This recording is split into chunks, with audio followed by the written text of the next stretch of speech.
We are at the International Railway Safety Council's conference, hosted by the Railway Safety Regulator here in Cape Town, day 2. And today, my guest is the newly appointed Gautrain Management Agency CEO, Tshepo. And that's effective the 1st of March? 1st of February. And thank you very much for joining me. Oh, thank you for having me. So we actually have some exciting things to talk about for a change. A lot of stuff to talk about. Let's start with the question that everybody has, which is what's going to happen to the Gautrain extensions? Well, that was going to be my second question. Okay, no, start where you want to start then.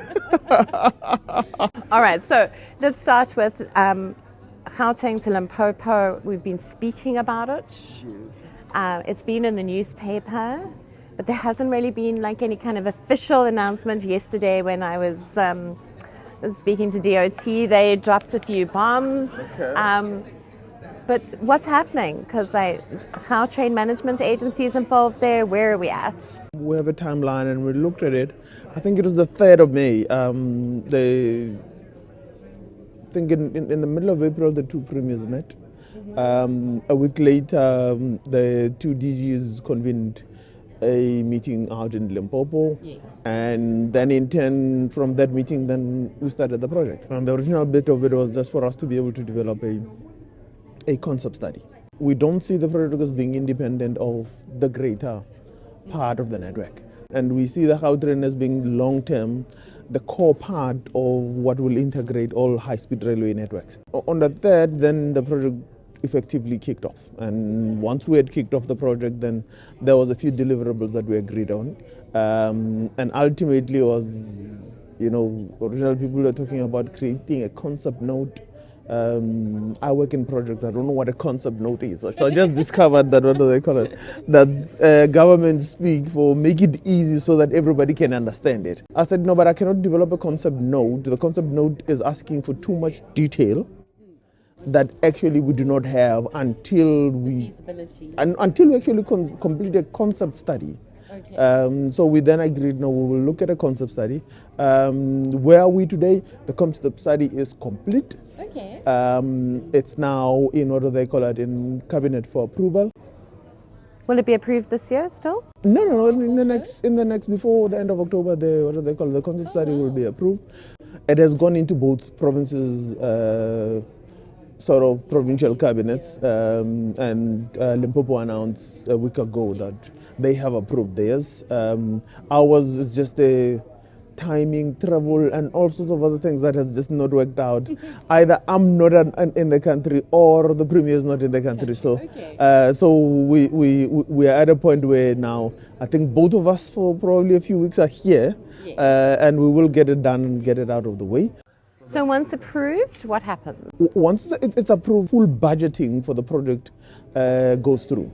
Okay. It is intentional that we approve it now because the budget adjustment in November then determines the amount of money we're getting, partly to flow in this year, and then partly to flow in the coming year on the pre-feasibility study. And we think that there's a good business case behind this link.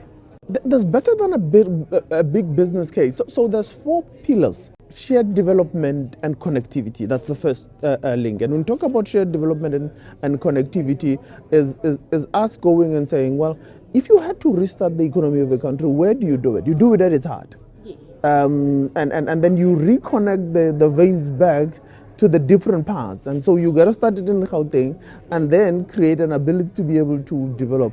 And then the second pillar is a polycentric economic development corridor. And that gets me going, because when you talk about a polycentric development corridor, economic development corridor. So in the past we built freeways and we built them to bypass the small towns. Yeah. And what that has done is that it has sort of destroyed their economy. There you go. I wouldn't put it like that, but now that you put it out there. Let's be factual. Okay. So now that you put it like that, that's what it has done. What we are doing is we're actually bringing back the development. So with this polycentric economic development corridor, we're saying, let the development occur in those towns. Yeah.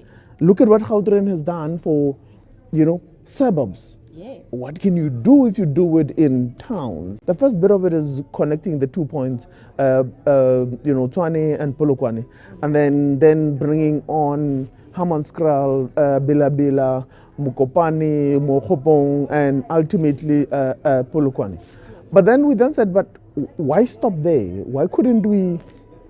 If you had to stimulate the economy of both ends, is that couldn't the line drop down to Tzanini? Good passenger and freight. Yes, and then go up again now to Messina. The point with Tzanini is that Tzanini gives you a greater access to the Kruger. 30 minutes away from Hoedspruit and Palaburo from once you're in Tzanini, and that becomes magical. It then becomes an ability for us to be able to say that other part of the Kruger, which is more north, that only those who are, what do they call it, hard won, they want to drive that far, would go there. With those potholes, okay. Yes. So that gives you Open, it gives you Pafuri, it gives you all these gates that are in the northern end. So the polycentric development is the one bit of it. But the bit that really works, it's when now we're saying, instead of moving people from Polokwane into Johannesburg to come and work, why don't you create and diversify the economy of the North? Yes.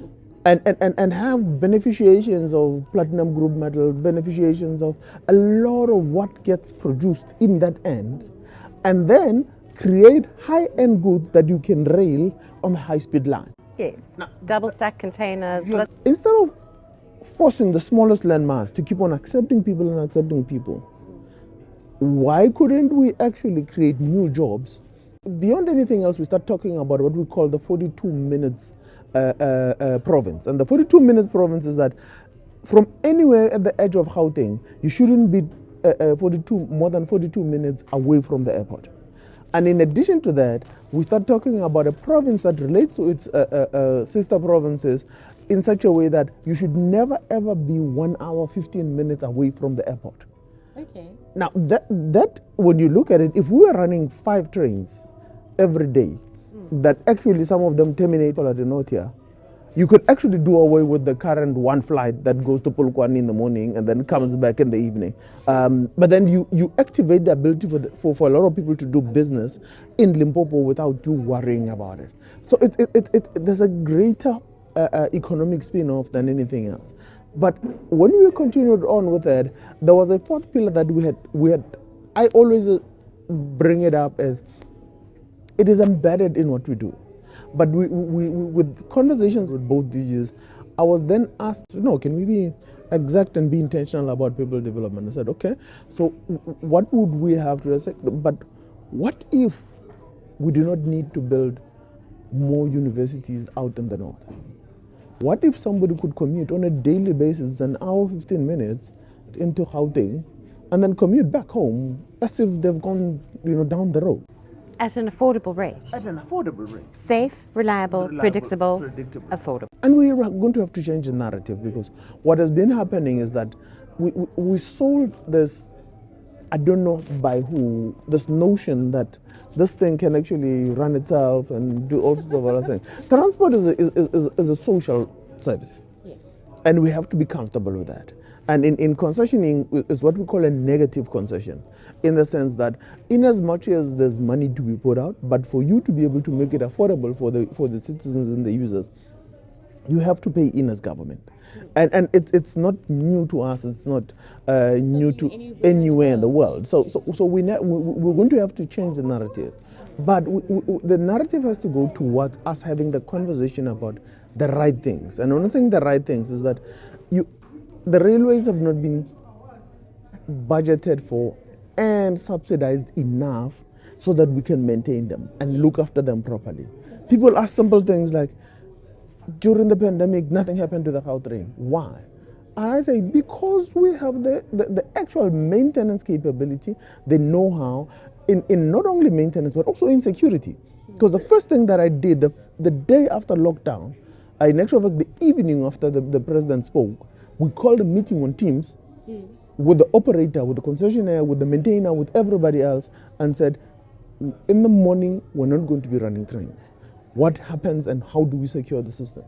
And we agreed that we're going to be running a set of trains. So to you, during the pandemic, it looked like there's nothing happening here, but there are 2 trains that just seem, so to you, it just seemed like a lot of trains, but we were only running 2 trains, up and down on the system, the entire time.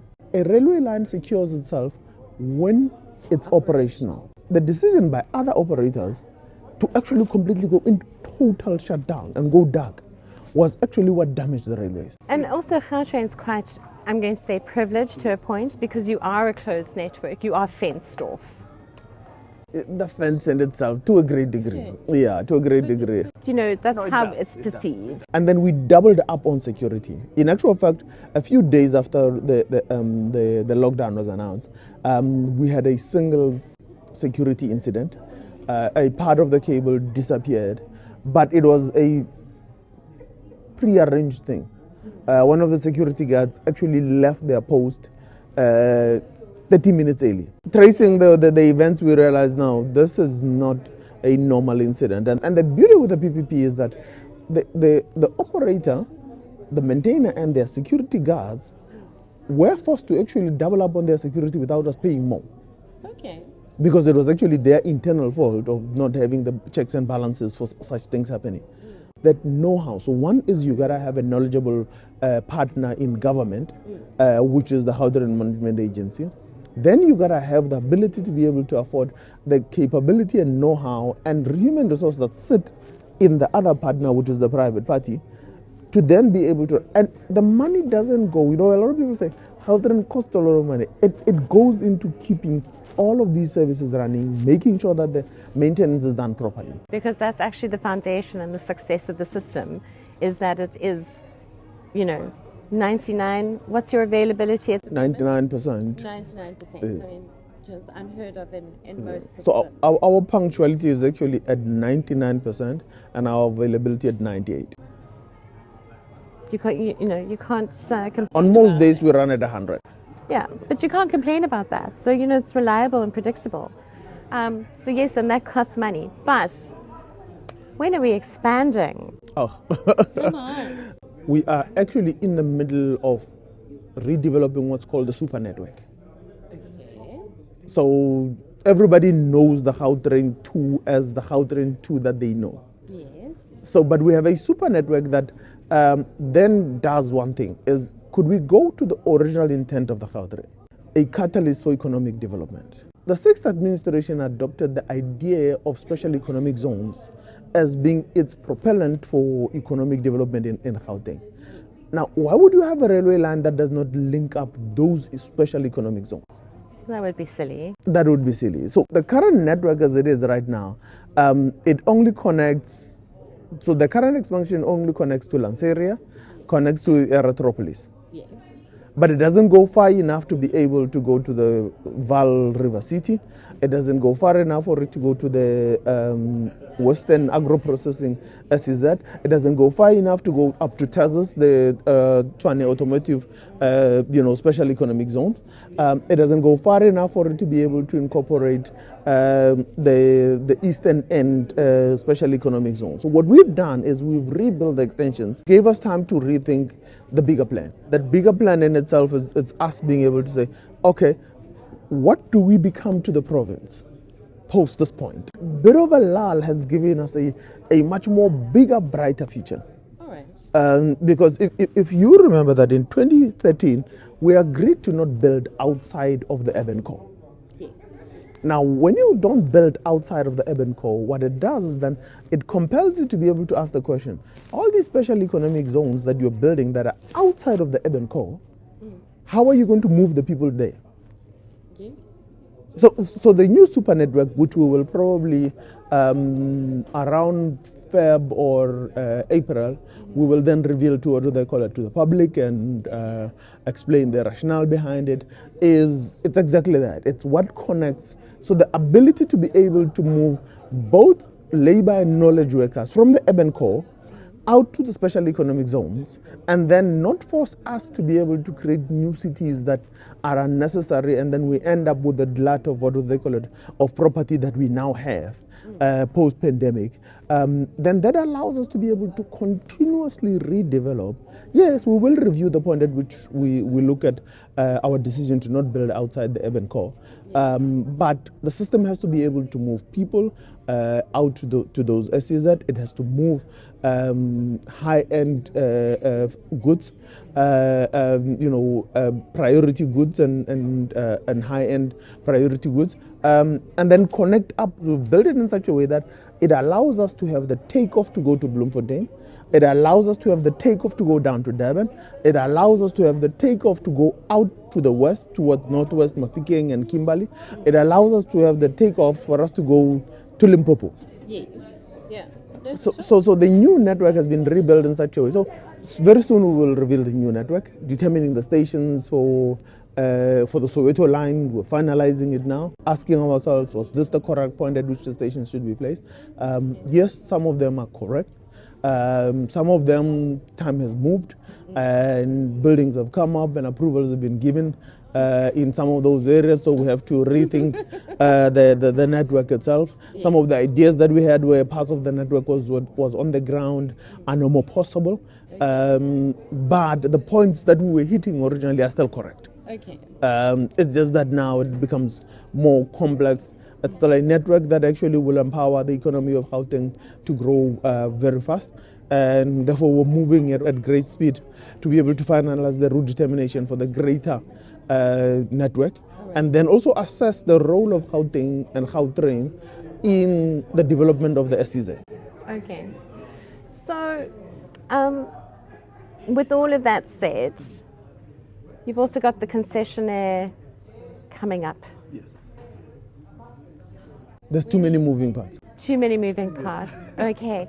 So when are you going to put out the ad for that? Or when are you going to make announcements around that? Because time is also, too many moving parts, and time is of the essence, and marching on. So how are you rolling out this plan without having disturbance to that 99% reliability, availability, and all the rest? So look, come hell or high water, on the 27th of March 2026, you will still have the service. Yes. You might have people wearing different uniforms on the side, but on that day, I will stand outside at 4 o'clock in the morning and see the train go past to go and start service. No, I will be on the platform in Midrand and watch the train as it gets inserted into the system. Okay. And there will be services on that day. So that's the first thing we must get out of the way. All right. How we do it and how we have continuation, we have mechanisms in the contract to be able to allow continuations, but be it a temporary continuation, but there will never be a point at which we forsake our customers. So let's get that one out of the way. Okay. Time-wise, that needed to be able to, so we needed to have this thing politically accepted and actually be able to work. So we've done the technical work, we've done everything else, but the core issues that are being asked by by cabinet is that how does this rebuild the economy of Gauteng? How does it now have a new mandate as a whole? Yeah. And we've had to take time to go back and answer that. And some of the things that originally they were not part of the core issue in in approving post-2026 have become important. So the land around our stations, can we take that back and redevelop it ourselves? Okay. So a big part of the plan that has just been approved by the board now, it's about commercialization of stations. Okay. But then how do we supersize that in the post-2026 plan? Yes. How do we bring better? How do we actually talk, instead of the 12,000 jobs on the system, talk about 56,000 jobs that can actually be created by one system without us laying one new railway line? And that in itself required us to be able to rethink the plan that we were going in with in the market. So we're going through the process of having it approved by cabinet. And then there's also the bit of, what does the Gautrain become? Do we need to change what the Gautrain becomes? Not the Gautrain Management Agency. Oh, you guys. Yes. What does the Gautrain Management Agency become? Do we turn you into a little bit of a transport development authority? Well, that's exactly where we're going, and taking on a greater role in public transport as a whole, in the whole of Gauteng. And one of the questions that the Premier asked me was that you keep on talking about these extensions, but I think your golden key immediately lies in the expansion. So more minibuses, with 42 more routes of minibuses. We only run 9 now, and we can move 70,000 people a month with only 25 vehicles. So when we're going to 42 routes, additional routes, that will be almost getting us up to 50 routes all around Gauteng. So you'll have golden blue buses running all over the place. More innovation will becoming the central part that will become the main platform for mobility as a service in Gauteng. So in turn, the question of do we remain the Gautrain Management Agency, the little train that could, and then also the role of what becomes our role in Limpopo, what becomes our role in high speed, and then we also have to prepare for devolution. So there's a lot of moving parts. How will devolution impact you? We have a rail agency. Why build another one to be able to deal with what they call it, with those services? So all these mountains that have to be climbed, and all of them are requiring the same set of people to actually be there to actually manage them. So there's the bit of closing out the current concession agreement, opening up a new one. There's the extensions and the expansions of the system, and then there's the commercialization, and then there's now the new mandate of the high-speed rail, high-speed rail network. Yes. So that in itself it's the new management agency. There's an energy that is there.